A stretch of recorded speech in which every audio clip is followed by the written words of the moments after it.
Salah satu rahasia kesuburan tanaman di halaman rumah saya adalah bakteri fotosintesis atau bakteri PSB. PSB itu singkatan dari fotosintetik bakteria. Ini adalah sejenis cairan yang dapat digunakan untuk memupuk tanaman agar dapat tercipta proses fotosintesis yang sangat baik. Bagaimana cara membuatnya dan bagaimana cara mengaplikasikannya serta apa saja manfaatnya bagi tanaman dan ternak, simak terus.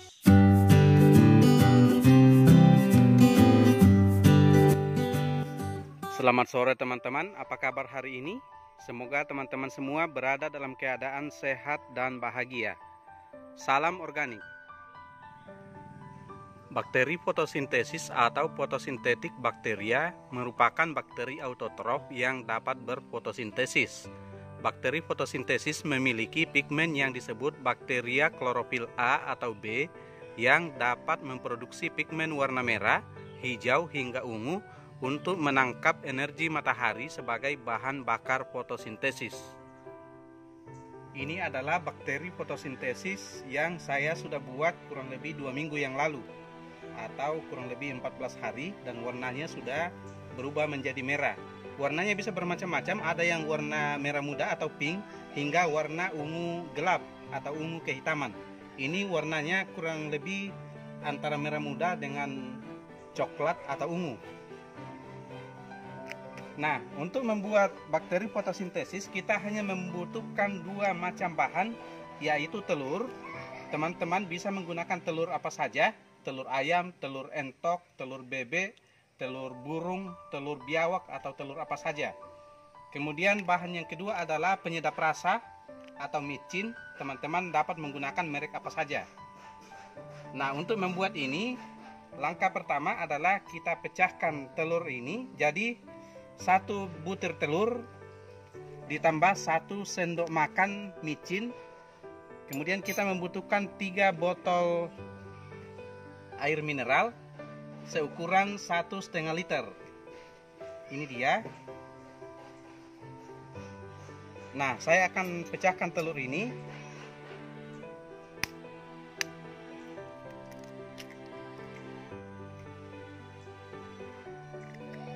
Oke, kemudian kita masukkan 1 sendok makan micin atau penyedap rasa. Teman-teman sekali lagi bisa menggunakan merek apa saja. Yang penting isinya adalah natrium glutamat. Oke, 1 sendok makan. Kemudian kita kocok sampai merata. Kita nanti akan membutuhkan air kurang lebih 3 liter. Air sumur, atau lebih bagus lagi kalau teman-teman menggunakan air kolam, terutama air kolam yang ikannya adalah ikan nila. Nanti akan kita butuhkan 3 liter. Kita isi ke dalam botol ini masing-masing 1 liter setiap botol. Saya akan kocok sampai merata dulu. Nah, ini sudah merata. Sekarang langkah selanjutnya adalah botol-botol ini akan kita isi air. Di sini sudah ada air sumur. Ini akan kita isi masing-masing 1 liter. 1 botol kita isi 1 liter.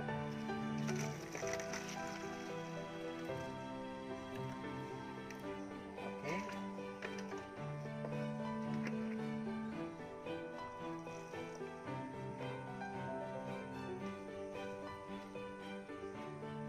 Nah, ini sudah merata, masing-masing berisi 1 liter.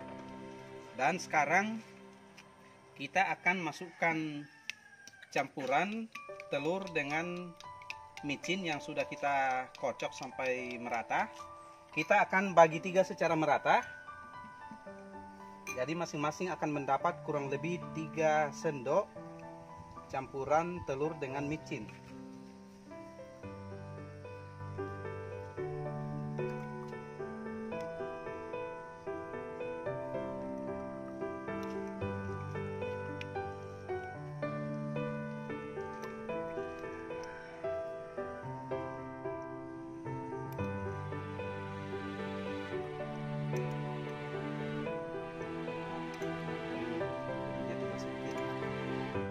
pas.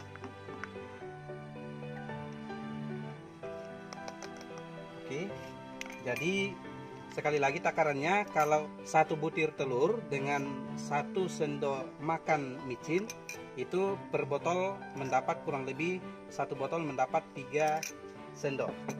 Sekarang kita tutup rapat. Untuk proses pembentukan bakteri fotosintesis ini harus dalam keadaan rapat, tidak boleh ada udara yang masuk ke dalam botol. Nah, langkah berikut setelah kita masukkan larutan telur dan micin adalah kita kocok-kocok botolnya.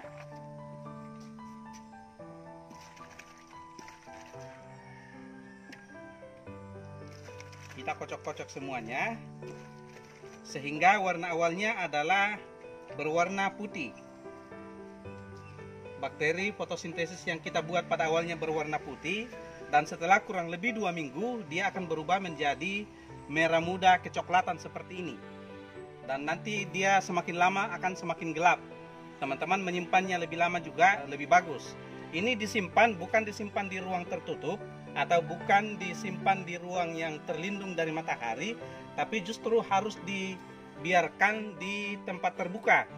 Dia harus kita jemur di bawah sinar matahari selama beberapa hari, dan proses penjemuran dengan sinar matahari itulah yang akan membentuk bakteri fotosintesis di dalam wadah yang kita buat ini.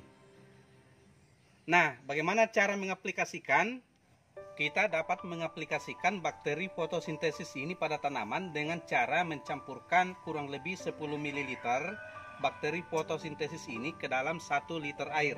Jadi di sini di semprotan ini ada 1 liter air, dan akan saya masukkan bakteri fotosintesis sebanyak 10 ml atau kurang lebih 1 tutup botol. 1 tutup botol.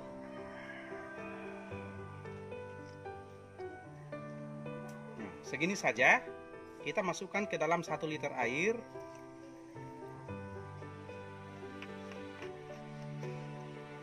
Lalu kita tutup semprotannya dan kita semprotkan pada tanaman. Seperti di belakang ini ada pohon tomat, ini akan saya semprot dengan bakteri fotosintesis. Kita semprotkan ke seluruh bagian tanaman, baik ke daun, batang maupun buah, dan bahkan juga dapat kita siramkan pada media tanam pada sekitar area perakaran tanaman. Kita semprotkan sebaiknya pada siang hari, karena pada siang hari sedang terjadi proses fotosintesis dengan bantuan sinar matahari. Ada paling tidak 8 manfaat bakteri fotosintesis untuk tanaman, yaitu yang pertama adalah membantu menambahkan nitrogen pada tanaman. Yang kedua, untuk membantu menambahkan gas hidrogen sulfida ke dalam tanah dari proses dekomposisi bahan organik. Yang ketiga, untuk mempercepat pertumbuhan tanaman. Yang keempat, sebagai sumber mineral asam amino, asam nukleat, senyawa aktif fisiologis, dan polisakarida. Yang kelima, untuk meningkatkan kualitas rasa tanaman, khususnya pada rasa buah. Yang keenam adalah untuk meningkatkan pertumbuhan akar tanaman. Yang ketujuh, untuk mengurangi biaya penggunaan pupuk kimia. Dan yang kedelapan adalah memperkuat tanaman terhadap serangan hama dan penyakit. Sedangkan manfaat bakteri fotosintesis pada ternak dan ikan adalah yang pertama untuk membantu mengurangi gas dan limbah di tempat penampungan hewan. Yang kedua, untuk penambahan pada nutrisi yang mampu menambah berat badan pada ternak dan ikan kita. Yang ketiga adalah untuk memperbaiki kualitas warna dan rasa daging pada hewan ternak maupun ikan. Dan yang keempat adalah membantu melindungi hewan ternak dari bakteri jahat. Nah, demikianlah informasi yang dapat saya bagikan pada kesempatan kali ini. Semoga bermanfaat untuk teman-teman semua, khususnya para petani organik. Salam organik.